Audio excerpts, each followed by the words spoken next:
제목은 말 그대로 그 썸네일에서 있던 것처럼 똑같습니다. 쓰레기만 만나는 친구, 뭐라고 조언해줘야 할까요?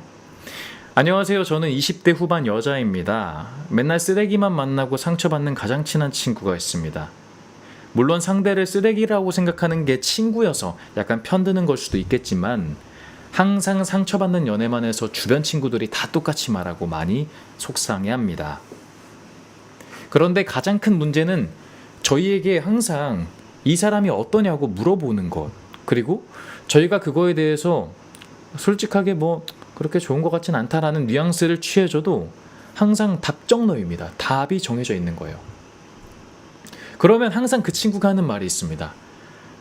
아, 근데 얘는 착해. 얘는 내 말 다 들어줘. 얘는 전이랑 걔랑 달라. 더 착해. 였습니다. 제가 보기에는 처음에도 나쁘진 않았거든요. 다 착할 땐 착했거든요. 우리가 보기엔 똑같아요. 그놈이 그놈이고 저놈이 저놈입니다. 가장 큰 문제는 외로움을 못 견딘다는 것에 있는 것 같은데, 친구가 20살 때부터 계속 쉬지 않고 연애를 해왔습니다. 그때야 뭐 어려서 배워가는 거니까 그렇다고 칠 수 있겠지만 이제는 조금 나이도 먹고 있고 게다가 자취를 하고 있어요. 그러다 보니까 남자를 집으로 데려오게 되는 경우가 많은데, 문제는 사귀지도 않고 데려오는 경우, 그리고 사귀고 나서도 얼마 되지 않고 데리고 오는 경우가 너무 많아졌다는 겁니다.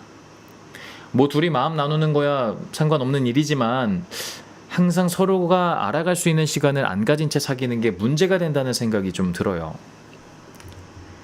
이 친구가 이런 연애로 스트레스를 받지 않으면 상관없겠지만 이런 반복된 연애 방식으로 인해 굉장히 스트레스 받아 합니다. 그리고 자존감이 점점 낮아지고 있어요. 저한테는 정말 오래되고 친하고 사랑하는 친구라서 마음이 아픕니다.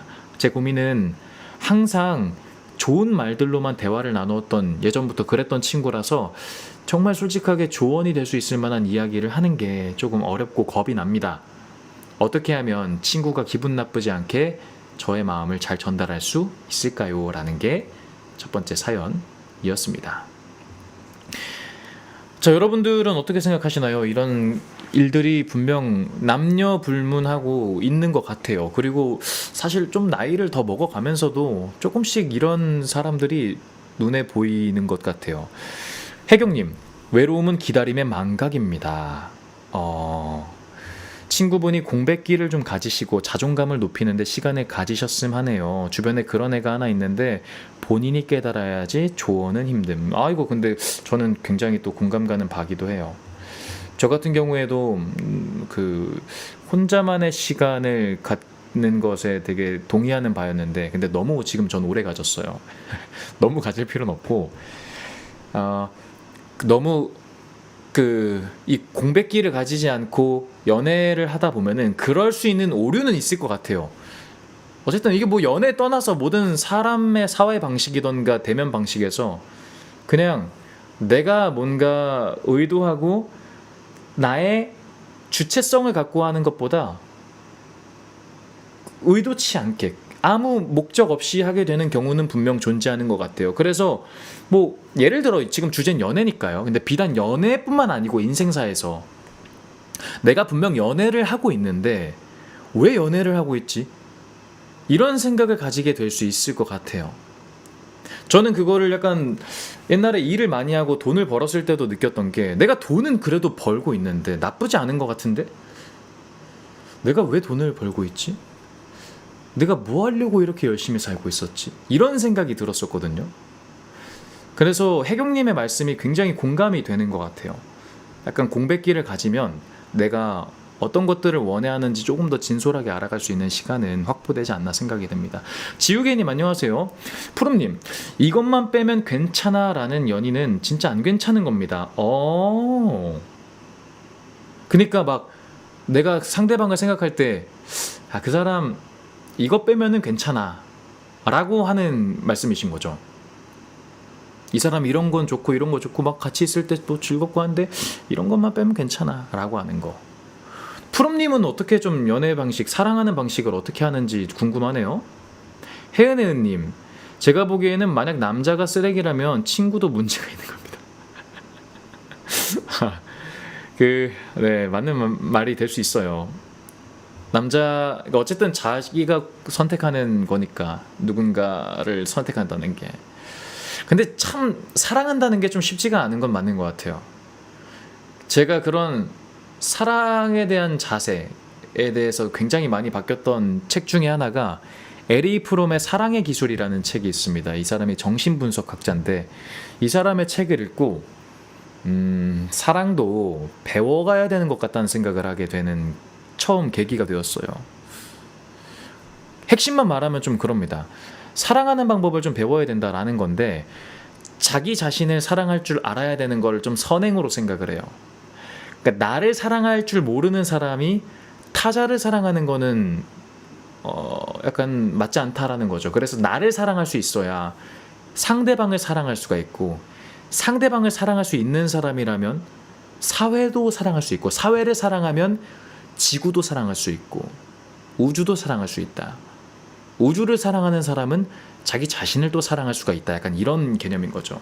그래서 사랑이라는 게 꼭 한정된 한 대상에게만 부여되는 감정은 아닌 것 같아요. 대상체가 매우 넓죠. 근데 그 사랑의 비중은 있겠죠. 그리고 연인 관계라면은 그 사랑의 비중을 좀 높이는 것을 저는 그게 어느 정도의 예의라고 생각도 하고 그게 또 아름다운 과정이라고 봐요. 그래서 먼저 사랑하는 자세를 배우는 거는 되게 좋은 방법인 것 같아요. 참 어렵죠. 유리님 안녕하세요. 혜은혜은님 사랑을 하려면 자기부터 사랑해야겠네요. 그러니까 근데 자기를 사랑하는 게 참 쉽지가 않잖아요. 자기를 사랑한다는 게 그러니까 이제 21세기가 되어서 제일 많이 나오는 세 글자 단어 뭡니까? 뭐예요? 또 자존감 아닙니까? 자존감.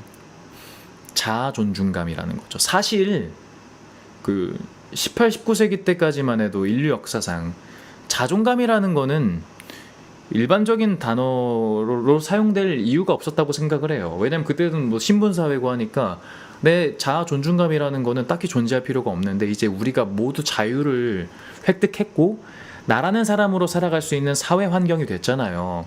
그러니까 이거를 너무 안 배웠어. 진짜 사회적으로도 안 배웠고 이거를 교육하는 방법도 난 다 모른다 봐요.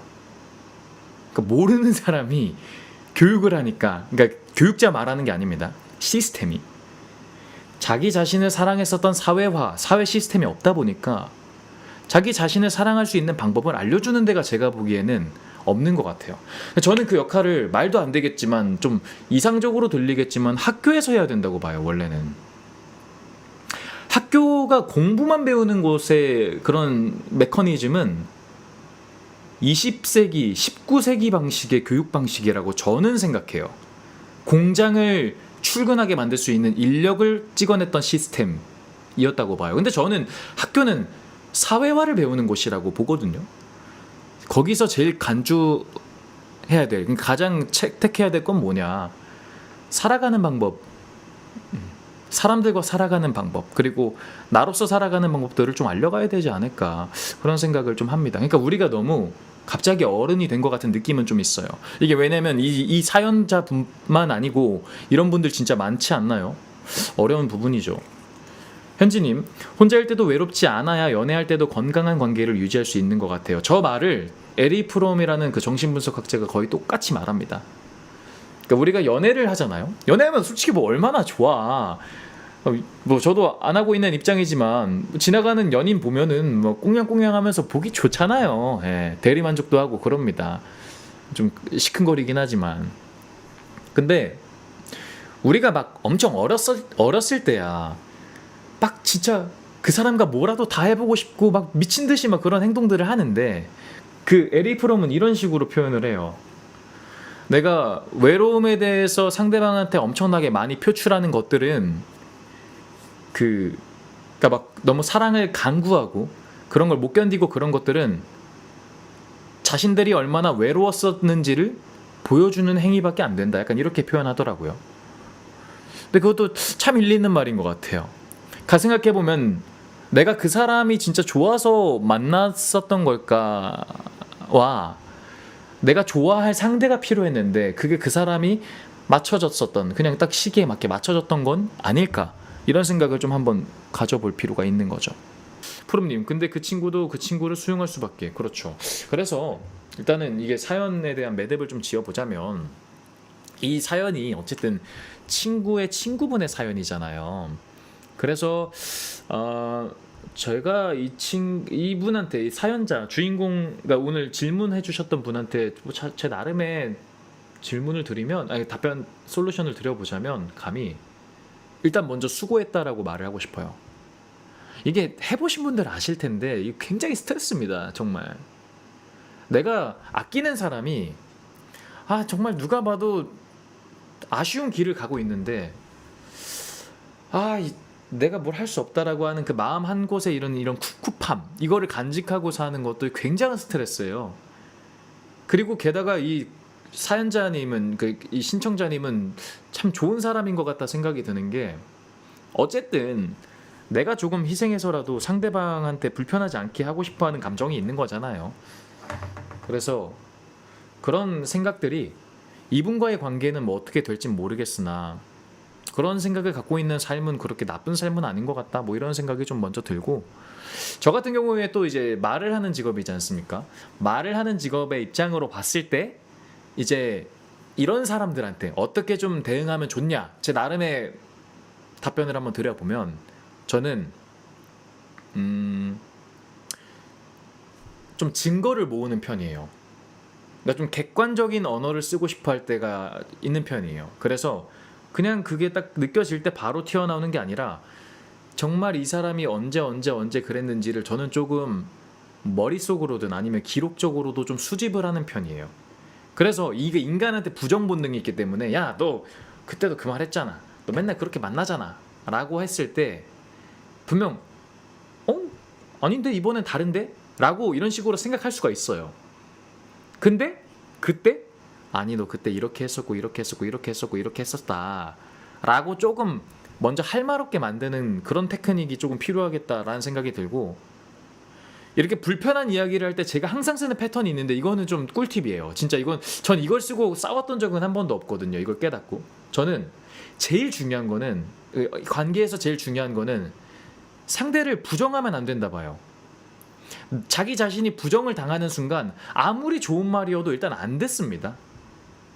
그래서 완전 생 존재 자체를 부정할 필요 없다 생각합니다. 그렇게 하면 의도 자체가 전달이 안 되기 때문에 저는 맨 서두에다가 항상 이렇게 깔아요. 진심을 담아서, 누구야, 혹시 너가 괜찮으면 내가 조금 조심스러울 수도 있는데 하고 싶은 말을 좀만 해도 괜찮을까?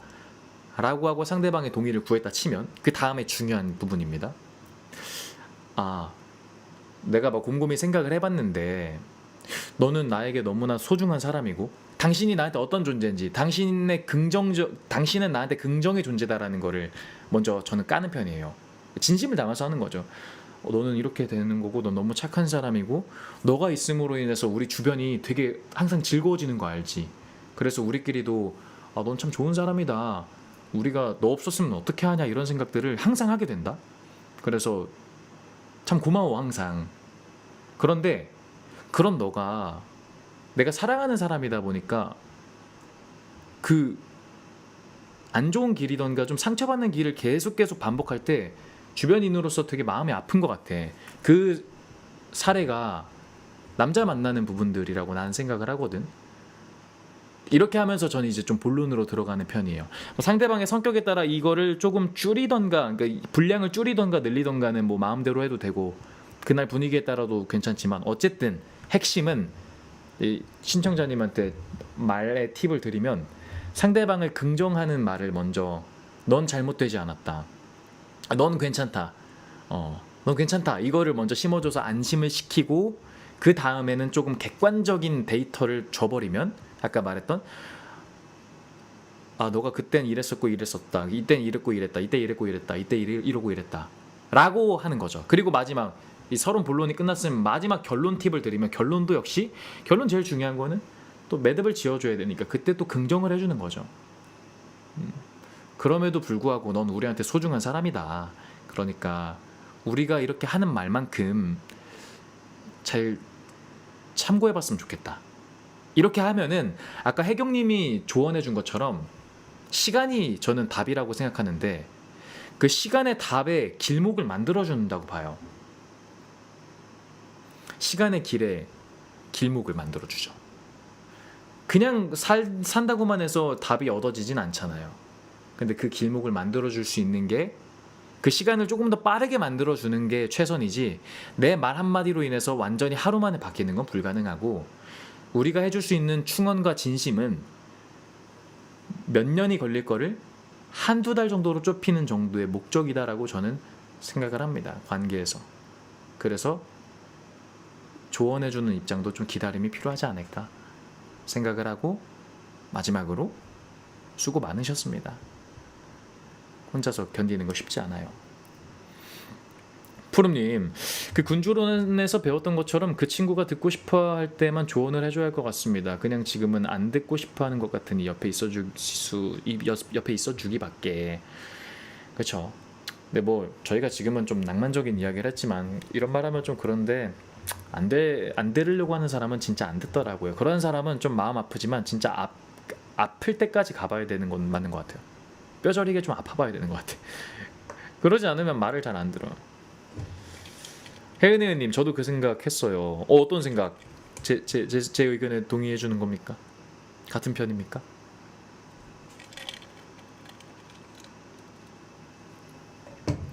근데 저는 방금 했었던 이러한 말의 패턴으로, 관계적인 언어의 패턴으로 진짜 가족하고 일단 안 싸워요. 진짜. 왜냐면 가족하고 제일 싸우기 쉬워요. 근데 가족하고 일단 문제도 없고, 뭐 당연히 주변 관계하고도 문제도 없는 편인 것 같아요. 이게 뭐 형식적이다라고 생각할 수도 있는데, 예의 없이 막대하는 것보단 전 나은 것 같아요. 그리고 여기에서도 진심이 존재해요. 아, 군주론 얘기요. 죄송합니다. 푸름님 편이었군요. 맞는 말이죠. 그 친구가, 근데 거기에서 그러잖아요. 군주론에서 저희가 배웠었던 거지만, 좋은 신하를 두는 거는 또 군주의 몫이기 때문에 주변에 좋은 조언자가 되려고 해도 어쨌든 그 친구가 중요한 것 같아요. 그 주체 측이, 그 사람이 들을 만한 의지가 있을 때 열리는 거니까 어렵습니다. 아무튼 근데 이런 사연들은 진짜 많기 때문에, 생각보다 꽤 일상적이기 때문에 저희가 한 번씩 좀 곱씹어 볼 만한 가치가 있는 좀 사연이었던 것 같습니다. 다시 한번 사연 보내주신 분께 진심으로 감사의 말씀 전해드립니다.